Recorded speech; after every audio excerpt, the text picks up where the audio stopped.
Bonjour Thierry Amouroux, Bonjour.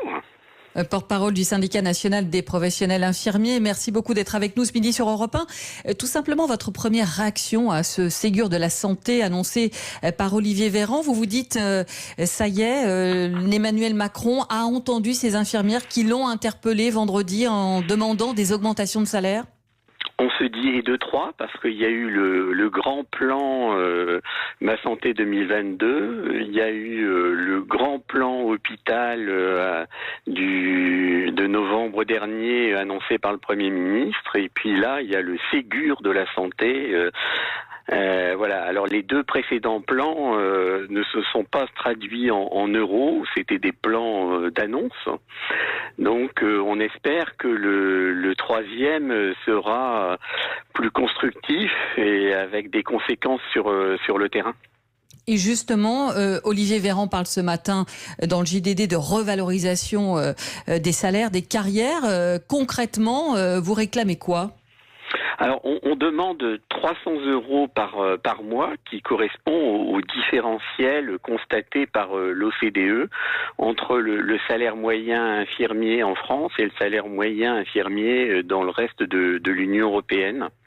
Vous partagez le même constat que le ministre ? Pardon ? Vous partagez le même constat que le ministre ? Oui. Après, on va voir comment ça va se passer, parce que vous saviez, on avait eu la grande annonce sur les 1500 € pour les soignants.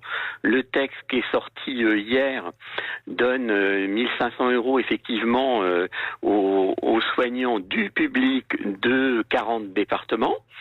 Les soignants du public des 60 autres départements, donc la majorité, n'auront que 500 €, c'est-à-dire moitié moins que leurs collègues fonctionnaires de l'État ou des collectivités territoriales.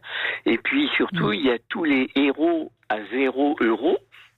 Les soignants du privé, du libéral, les intérimaires et les vacataires qui sont venus dans les hôpitaux publics pour renforcer, qui n'auront pas un centime. Autre chantier, et ce sera ma dernière question, Thierry Amouroux, que veut lancer Olivier Véran, assouplir les 35 heures pour permettre aux personnels soignants de travailler plus.